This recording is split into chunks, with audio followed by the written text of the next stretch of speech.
नमस्कार विद्यार्थी मित्रांनो, माझी ओळख सांगतो तुम्हाला। माझे नाव श्री एस बुडके। माझ्या शाळेचं नाव आहे सरकारी उच्च प्राथमिक मराठी शाळा कारदगा, क्षेत्र निप्पाणी, शैक्षणिक जिल्हा चिक्कोडी। तर आज आपण गणित विषयातील अपूर्णांक या प्रकरणाचा अभ्यास करायचा आहे। पहिल्या सत्रातील 5वे प्रकरण आहे अपूर्णांक। अपूर्णांक हे प्रकरण सुरुवात करण्या अगोदर आपल्याला पूर्णांक माहित पाहिजेत। तर पूर्णांक म्हणजे काय? आपण संख्या मोजतो 0 1 2 3 4 5। तुमच्या माहितीसाठी सांगतो विद्यार्थी मित्रांनो, तुम्ही 1 ते 100 अंक म्हणू शकाल का? बरोबर आहे, सहज म्हणता तुम्ही 1 2 3 4 5 6 7 8 9 10। तेच 100 ते 1 म्हणा पाहू। थोडं अडखळताना, थोडं थांबता, जरा स्मरण जास्त करावं लागतं।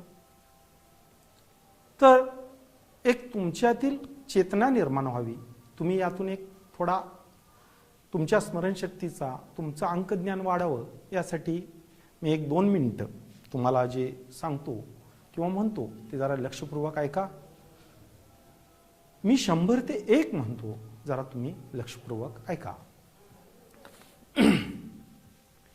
100 99 98 97 95 94 95 91 92 93 84 85 88 77 77 75 74 74 72 71 72 63 64 65 64 63 62 61 57 56 57 54 55 56 58 59 40 45 46 47 48 42 43 34 35 36 37 38 39 40 31 32 33 25 24 26 27 28 29 30 18 17 16 15 14 13 12 11 12 9 8 7 6 5 4 3 2 1 0। अशा पद्धतीने जर आपण अंक म्हटलो तर आपल्याला अंकामधील लहान मोठेपणा, चढता क्रम, उतरता क्रम ह्या गोष्टी आपल्याला समजू शकतील आणि आम्ही अंकांचं अगदी चांगल्या पद्धतीनं काय करू शकेन? वाचन करू शकेन, स्मरण करू शकेन। चढता क्रम, उतरता क्रम, जवळचा अंक, मागचा अंक, पुढचा अंक या सर्व गोष्टींचं आम्ही चांगल्या पद्धतीनं स्मरण करतो, जसं आम्ही पूर्णांकात करतो तसंच अपूर्णांकात। तर अपूर्णांक म्हणजे काय? तर 0 पेक्षा मोठे आणि 1 पेक्षा लहान यांच्यामध्ये सुद्धा काही अंक आहेत। 1 आणि 2 यांच्यामध्ये सुद्धा काही अंक आहेत। यांना अपूर्णांक म्हणतात।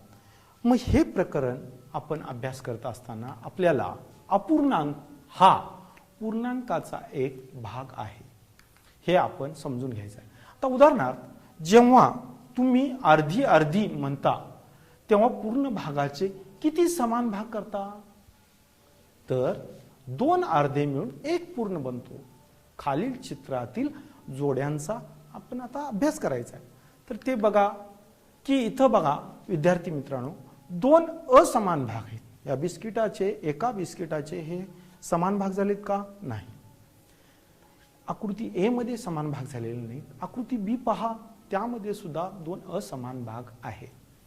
तेच आकृती सी पहा, इथं बिस्किटाचे 2 समान भाग झालेले आहेत।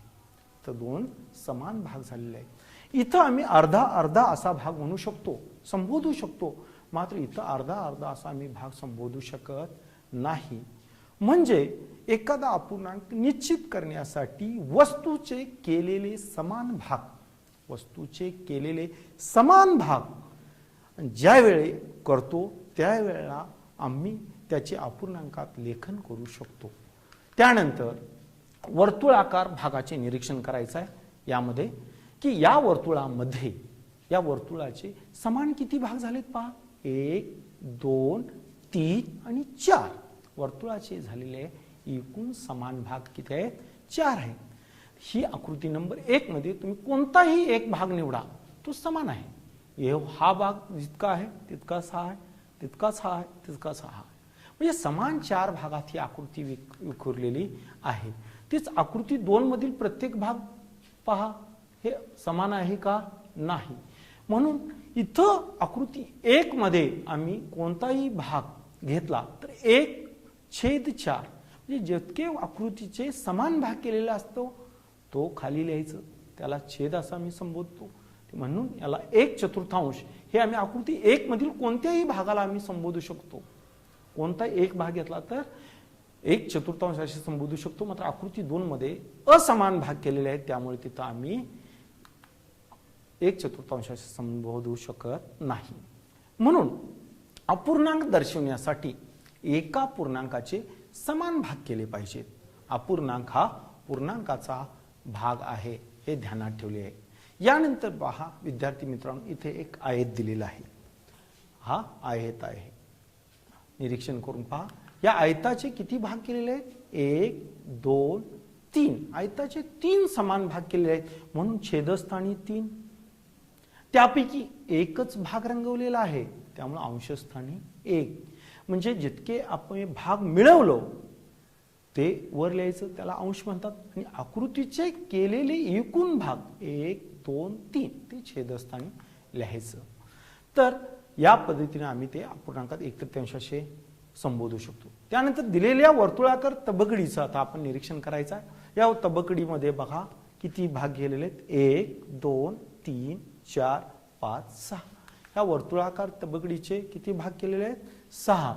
यामध्ये पहा आम्हाला 6 भागापैकी एका भागाला हे असे लिहितात व तबकडीचे किती भागात ठिपके दिलेत. आता उदाहरणार्थ या तबकडीचे किती भागात ठिपके दिलेत बघा. ह्या एक भागात ठिपके दिलेत, ह्या एक भागात ठिपके दिलेले. म्हणजे एकूण किती भागात ठिपके दिलेले? 2 भागात.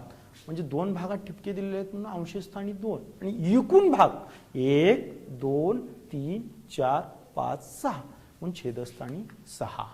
अशा पद्धतीने तो अपूर्णांक 2/6 असा तयार होतो. आता खाली दिलेल्या त्रिकोणाचे आपण निरीक्षण करायचं आहे. या त्रिकोणामध्ये बघा विद्यार्थी मित्रांनो, या त्रिकोणाचे समान 2 भाग केलेले आहेत. समान 2 भाग केलेले आहेत आणि यामध्ये रंगविलेला भाग हा 1 आहे आणि केलेले समान भाग 1 + 1 जे किती झाले? 2 भाग झाले. म्हणजे रंगविलेल्या भागाची संख्या 1 व केलेल्या समान भागांची एकूण संख्या झाली 2. म्हणजे यावरून आपल्याला 1/2 हा 1 हा अंश 2 हा छेद झाला. तसंच न रंगवलेला भाग पण 1 आहे. न रंगवलेला भाग 1 आहे आणि एकूण भाग आहे 2. म्हणजे रंगवलेल्या भागाचं अपूर्णांकात लेखन 1/2 किंवा 1/2 आणि न रंगवलेल्या भागाचं सुद्धा वाचन होईल 1/2. रंगवलेला भाग आहे 1 आणि न रंगवलेला भाग सुद्धा आहे 1. त्यामुळं अंशस्थानी 1 आहे व केलेले आकृतीचे समान भाग आहेत 2. त्यामुळे छेदस्थानी आहे 2. यानंतर वरील सर्व उदाहरणावरून आम्ही असे समजू शकतो की अपूर्णांक हा पूर्णांकाचा एक भाग होय.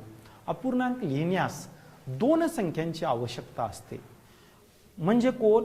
तर अंश आणि छेद. पूर्णांकाचे जितके समान भाग केलेले आहेत ते 4 करतील, 5 करतील, 6 करतील, 7 करतील. जितके एकूण समान भाग केलेले आहेत तो होतो छेद. आणि समान भागापैकी जितके भाग निवडलेले जातात किंवा रंगविलेले जातात त्या संख्येपासून अंश बनतो. आता इथं बघा एक आयत दिलेला आहे. यामध्ये एकूण भाग आहेत 1 2 3 4 आणि रंगवलेला भाग आहे 1 2 3. यावरून बघा अपूर्णांक झाला. एकूण समान भाग केलेले आहेत 4 आणि रंगवलेले भाग आहेत 3. म्हणजे हा 3 हा अंश आणि 4 हा छेद. तसंच दुसरा एक अपूर्णांक इथं दिलेला आहे. इथं या आयतामध्ये एकूण भाग किती केलेले आहेत बघा 1 2 3 4 5 6 7 8. म्हणजे एकूण भाग केलेले आहेत 8. हा छेदस्थानी आला आणि त्यापैकी रंगवलेले भाग आहेत 7. तो अंशस्थानी आला. त्यामुळं ह्या पहिल्या आयताचं वाचन होईल 3/4 आणि दुसऱ्या आयताचं अपूर्णांकात वाचन होईल 7/8 रंगवलेल्या भागाचं. तेच न रंगवलेल्या भागाचं इथं किती होईल? याचं वाचन होईल 1/4 व याचं वाचन होईल 1/8 न रंगवलेल्या भागाचं. रंगवलेल्या भागाचं वाचन इथं दिलेलं आहे ते 3/4 आणि 7/8. आता यावरून आपल्याला एक कोणता छेद असल्यावर कोणतं वाचन खाली लिहायचं. म्हणजे बऱ्याच विद्यार्थ्यांना आपण 2 छेद आल्यावर काय वाचन करायचं, 3 छेद आल्यावर काय वाचन करायचं, 4 छेद आल्यावर काय वाचन करायचं, एक मराठी भाषेमध्ये कशा पद्धतीने उच्चार करायचं. उदाहरणार्थ आपण इथं आता समजूया अंश एकच आहे. सर्व संख्यांचा अंश किती आहे, 1 आहे विद्यार्थी मित्रांनो. आणि त्यावेळा त्याचा छेद जर 2 असेल तर द्वितीयांश, त्याचं अपूर्णांकात वाचन होईल 1/2. ज्यावेळेला अंश 1 असेल त्यावेळेला. आता इथं जर 2 छेद आला तर द्वितीयांश, 3 छेद आला तृतीयांश, 4 छेद आला चतुर्थांश, 5 छेद आला पंचमांश, 6 छेद आला षष्ठांश, 7 छेद आला सप्तमांश, 8 छेद आला अष्टमांश, 9 छेद आला नवमांश, 10 छेद आला दशांश, 11 छेद असेल तर 11अंश, 12 छेद असेल तर 12अंश आणि 13 छेद असेल तर 13अंश. अशा पद्धतीने आपण अपूर्णांकांचं वाचन करता आलं पाहिजे. आता अपूर्णांकाचं अंश समान असताना अपूर्णांकाची तुलना करायचं आहे. इथं एक आयत दिलेलं आहे किंवा एखादी पट्टी दिली असं समजूया आपण, मोजपट्टी. त्या मोजपट्टीचे समान भाग झाले 1 2 3 4 5. मग याचे रंगवलेले भाग आहेत 1 2 3, त्यामुळे अंशस्थानी 3. केलेले समान भाग आहेत 5, मग छेदस्थानी 5. याचे वाचन होईल 3 पंचमांश. यानंतर दुसरी एक पट्टी दिलेली आहे पहा, त्याचे समान किती भाग केलेले आहेत 8. मोजून पहा 1 2 3 4 5 6 7 8. त्या म्हणून छेदस्थानी 8 व रंगवलेले भाग आहेत 3, त्यामुळं याचे वाचन होईल 3 अष्टमांश. आता या 2 अपूर्णांकामध्ये जर आपण विचार केला, अंश किती आहे 3च आहे, इथं पण 3च आहे. या दोन्ही पट्ट्यांची लांबी पण समानच आहे, फक्त याचा छेद भिन्न आहे. म्हणजे अंश तर दोघांचा 3च आहे. अंश समान असताना अपूर्णांकाची तुलना जर केली आणि आपण जर निरीक्षण केलं तर पहिली पट्टी ही म्हणजे पहिला पट्टीचा रंग हा जास्त आहे, म्हणजे पहिला अपूर्णांक हा मोठा आहे, दुसरा अपूर्णांक हा लहान आहे, इथंपर्यंत आहे. त्यामुळे 3 पंचमांश 3 अष्टमांशपेक्षा मोठा आहे. हे आपण इथं दुसऱ्या उदाहरणावरनं पण आपण पाहायचं आहे. इथं वर्तुळाचे समान भाग केलेले आहेत 6. वर्तुळाचे किती भाग केले, 1 2 3 4 5 6. त्यापैकी रंगवलेले भाग आहेत 2. रंगवलेले भाग आहेत 2, त्यामुळं 2 षष्ठांश हा अपूर्णांक झाला आहे. दुसऱ्या आकृतीमध्ये वर्तुळाचे 4 समान भाग केलेले आहेत 1 2 3 4 आणि रंगवलेले भाग आहेत 2, त्यामुळे याचे अपूर्णांकात लेखन होईल 2 चतुर्थांश. म्हणजे इथं जर आपण निरीक्षण केलं, ज्या वेळेला अपूर्णांकाचे अंश समान आहेत त्यावेळेला ज्याचा छेद लहान तो मोठा दिसलाय. आपण त्या पद्धतीने इथं सुद्धा आपण पाहिलं तर हा भाग जास्त रंगवलेला आहे आणि याचा छेद लहान आहे याच्यापेक्षा.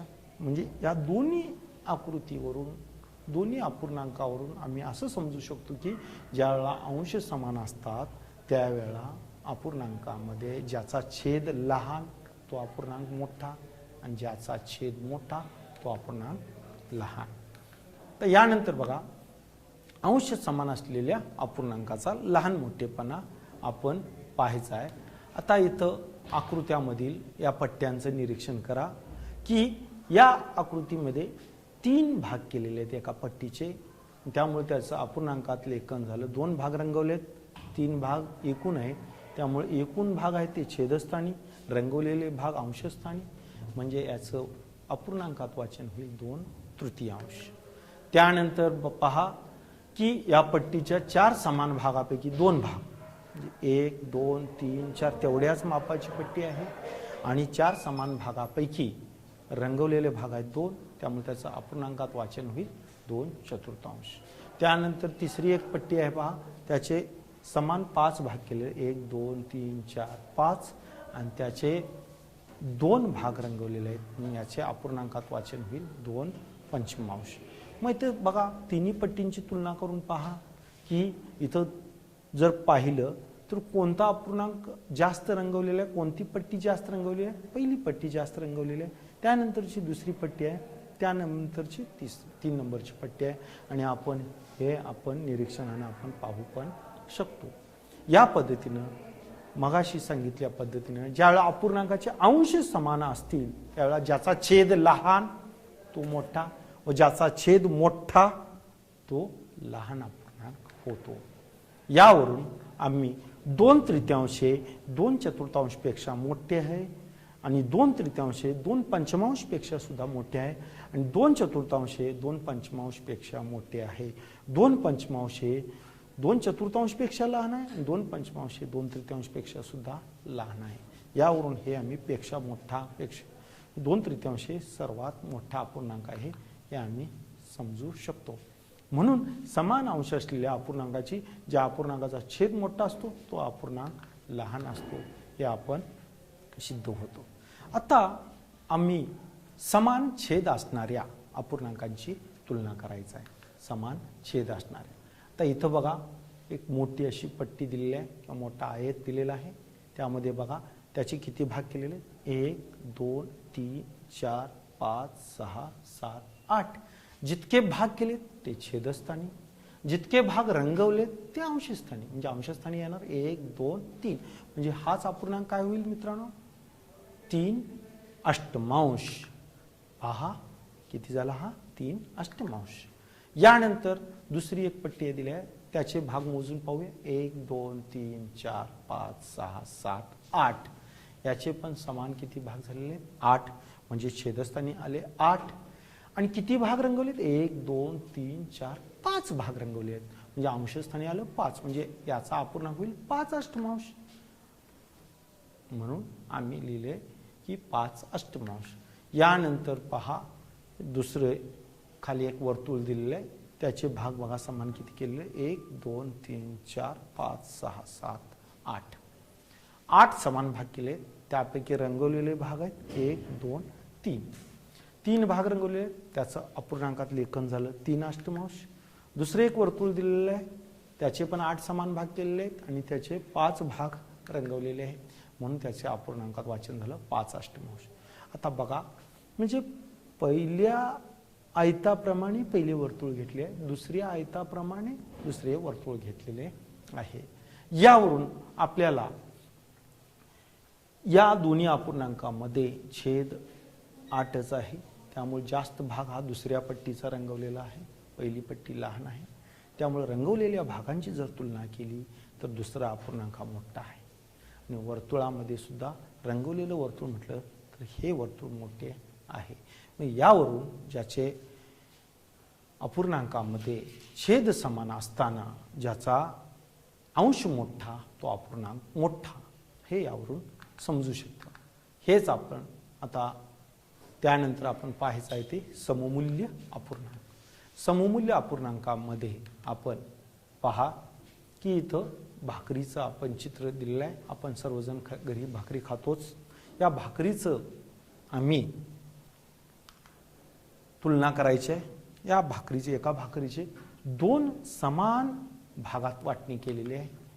म्हणजे अर्धी अर्धी भाकरी प्रत्येकाला मिळू शकते कारण इथं समान भाग झालेले. हा भाग वस्तूचे केलेले समान भाग 2 म्हणून छेदस्थानी आलं 2.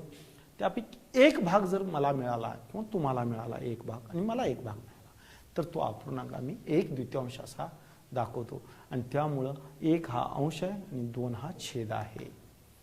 तर एका भाकरीचे 4 समान भाग केले. समजा एका भाकरीचे किती केले 4 समान भाग केले. पहा इथं खाली चित्र आहे 1 2 3 4 समान भाग केले आणि त्यापैकी 2 भाग आपल्याला मिळाले आणि तुम्हाला 2 भाग मिळाले. तर तुम्हाला किती मिळालं 4 पैकी 2 भाग आणि मला पण मिळालं 4 पैकी 2 भाग. म्हणजे 2/4 हा त्याचा अपूर्णांक होईल. अंशस्थानी 2 व छेदस्थानी 4 कारण भाकरीचे केलेले समान भाग आहेत 4, मिळालेले भाग आहेत 2. यावरून आपल्याला 2/4 म्हणजे पण अर्धीच भाकरी मिळाली. म्हणजे 1/2 म्हणजे पण अर्धीच भाकरी मिळाली. म्हणजे 1/2 व 2/4 हे सममूल्य अपूर्णांक आहे. आता इथे एक खरबुजाचे चित्र दिलेले आहे. पहा याचे किती भाग केले आहेत समान. एका खरबुजाचे समान 6 भाग केले कापल्यानंतर 1 2 3 4 5 6 समान भाग केलेले. त्यातील एक भाग जर प्रत्येकाला मिळाला 6 समान भाग केले ते 2 जणात समान वाटले. ए ला हा भाग दिला आणि बी ला हा भाग दिला. तर खरबुजाचा त्या एला किती भाग मिळाला? अर्धा भाग मिळाला. अर्धा म्हणजे किती? त्या खरबुजाचे केलेले एकूण भाग 6 म्हणजे छेदस्थानी 6, त्यापैकी मिळालेला भाग 1 2 3 म्हणून अंशस्थानी 3 म्हणजे 3/6 म्हणजे 3/6 हे सुद्धा अर्धाच भाग अपूर्णांकात आपण दर्शवितो. वरील 3 उदाहरणामध्ये भाकरीची 2 उदाहरणं आपण घेतली. ज्या भाकरीचं 2 भाग केलं, एकदा 4 भाग केलं आणि खरबुजाचं 6 भाग केलं, तर त्यामुळे आम्हाला 1/2, 2/4, 3/6 या चिन्हाने जर दाखवलं तर ते तिन्ही वेळेला अर्धाच भाग मिळाला आहे, म्हणून ते समान अपूर्णांक आहेत, सममूल्य अपूर्णांक असे लिहितात. यानंतर अशा समान किंमत असलेल्या अपूर्णांकांना सममूल्य अपूर्णांक असे म्हणतात. यानंतर पहा की सममूल्य अपूर्णांक तयार करणे. सममूल्य अपूर्णांक आम्हाला समजलं, ते अपूर्णांक कसे तयार करायचे हे आपण पाहायचं आहे. इथं एक आयत दिलेला आहे.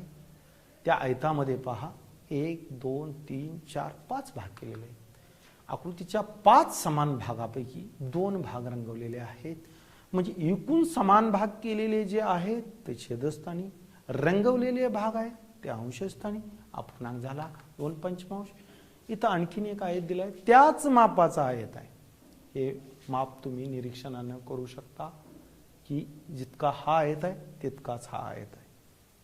आणि याची फक्त या आकृतीचे आम्ही किती भाग केले बघा, 1 2 3 4 5 6 7 8 9 10 11 12 13 14 15 भाग केले. म्हणजे छेदस्थानी आलं 15. त्यापैकी रंगवलेले भाग आहेत 1 2 3 4 5 6, म्हणजे 6/15 हा अपूर्णांक झाला. म्हणजे हा जितका भाग रंगवलेला आहे तितकाच हा पण रंगवलेला आहे आयताचा.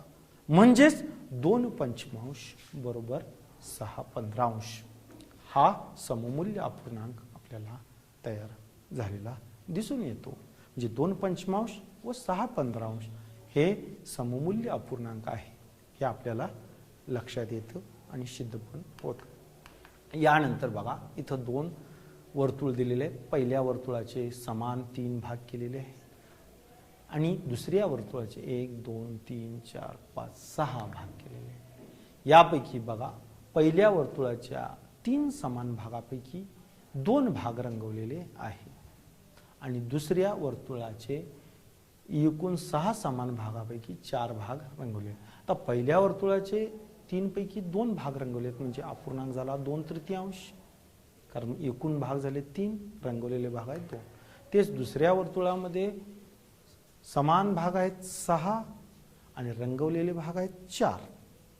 त्यामुळं आणि पूर्ण निरीक्षण केलं तर जितका भाग या वर्तुळाचा रंगवलेला आहे तितकाच भाग या पण वर्तुळाचा रंगवलेला आहे. म्हणजेच 2/3 व 4/6 हे सममूल्य अपूर्णांक आहे. आता 2/5 आणि 6/15 या अपूर्णांकांच्या अंशामध्ये आणि छेदामध्ये काही विशेष संबंध दिसतो का? तर 2 ची तिप्पट 6, 2 6, 2 6 आणि 5 15.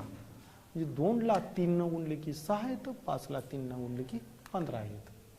आपण हेही पाहिलं आहे की 1/2, 2/4, 1/2, 3/6, 2/3 बरोबर 4/6.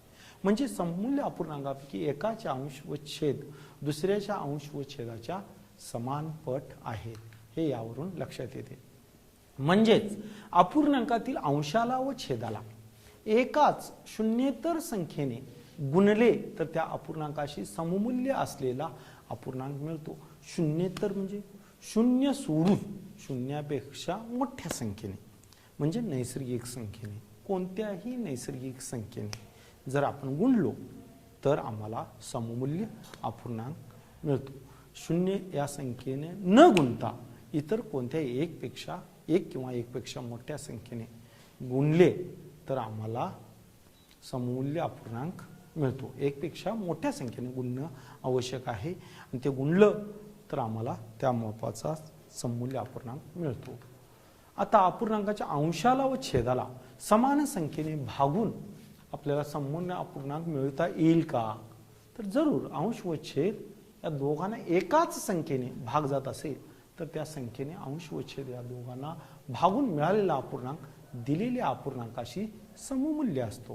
आता 6/15 या अपूर्णांकाच्या अंशाला व छेदाला 3 ने भाग जातो. तसा भाग दिला तर 2/5 हा अपूर्णांक मिळतो. म्हणजे 6/15 बरोबर 2/5. 6/15 बरोबर 2/5. आता अपूर्णांकातील अंश व छेद या दोघांनाही एकाच संख्येने भाग जात असेल तर भाग दिल्यावर मिळणारा अपूर्णांक दिलेल्या अपूर्णांकाशी सममूल्य असतो. या पद्धतीने आम्ही सममूल्य अपूर्णांक मिळतो.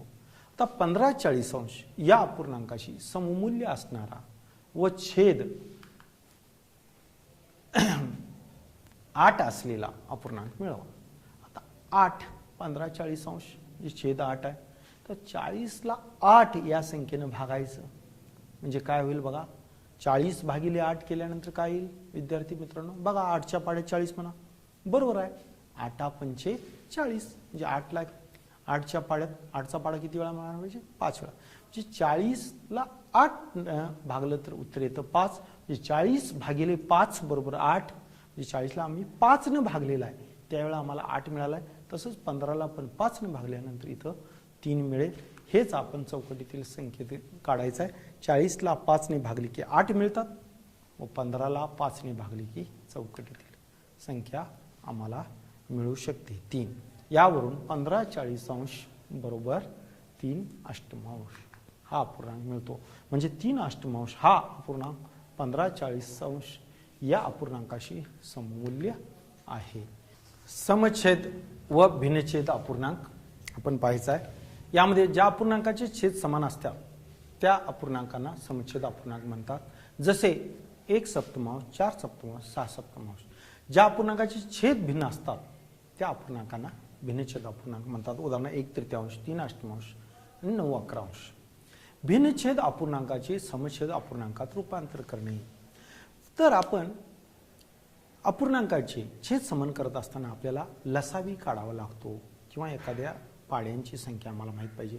यासाठी पाडे सुद्धा आपल्याला पाठांतर पाहिजेत आणि पाड्यांचा आपण सराव केला पाहिजे जेणेकरून आपल्याला पटदिशी एखाद्या अपूर्णांकाचं समछेद अपूर्णांकात रूपांतर करता येईल.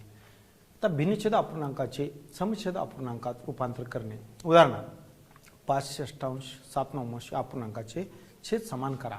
म्हणजे काय तर 6 व 9 या दोन्ही संख्यांच्या पाड्यातील 6, 12, 18, 24, 30, 36. तर 9च्या पाड्यात आहेत 9, 18, 27, 36, 45 आणि 54. तर पहिली दोघांच्या पाड्यातील संख्या आहे 18, 18. त्यामुळं आपण 6ला 3 ने व 9लाही 2 ने ज्या छेदाला ज्या संख्येने आपण गुणतो त्याच संख्येने त्या अंशाला ज्या छेदाला ज्या संख्येने गुणतो त्याच संख्येने अंशाला गुणून आपण पुढील अपूर्णांक मिळवायचा आहे. जे 15/18 मिळाला आणि 14/18. यावरून 5/6 हा 7/9 पेक्षा मोठा आहे. इथं 15/18 हा 14/18 पेक्षा मोठा. या छेद समान असल्यानंतर ज्याचा अंश मोठा तो मोठा. या पद्धतीनं 15/18 हा 14/18 पेक्षा मोठा म्हणजे 5/6 हा 7/9 पेक्षा मोठा आहे. जर समान केली तर त्यावरून आपल्याला पहिला विद्यार्थी हा दुसऱ्या विद्यार्थीपेक्षा समान उंचीवरून आपल्याला दिसून येतो, समजून येतो. पहिल्या विद्यार्थी हा दुसऱ्या विद्यार्थीपेक्षा उंच आहे हे आम्हाला छेद समान केल्यानंतर समजतं. म्हणजे 3/5 व 4/7 ह्या दोन्ही अपूर्णांकांचे छेद समान करणं अत्यावश्यक आहे. अशा पद्धतीनं जर आम्हाला एखाद्या अपूर्णांकांचे भिन्नछेद अपूर्णांकाचे समछेद अपूर्णांकात रूपांतर करून जर आपण हे केलं तर चांगल्या पद्धतीने आम्ही अपूर्णांकाचा लहान मोठेपणा, चढता उतरता क्रम, त्यांची बेरीज करणे, वजाबाकी करणे हे आम्हाला समजतं. आणि यासाठीच आम्ही सर्वांनीच लसावी किंवा एखाद्या दोन्ही छेदमध्ये असणाऱ्या पाड्यांची सुद्धा संख्या आम्हाला माहीत पाहिजे की दोन्ही पाड्यात येणाऱ्या संख्या जवळच्या संख्या घेऊन अंशाला व छेदाने एकाच संख्येने गुणून सममूल्य अपूर्णांकात रूपांतर करून त्यांचा लहान मोठेपणा आपण समजून घेऊ शकतो. अशा पद्धतीनं तुम्हाला दिलेलं हे उदाहरण संग्रह तुम्ही त्याचा सराव करावा. धन्यवाद.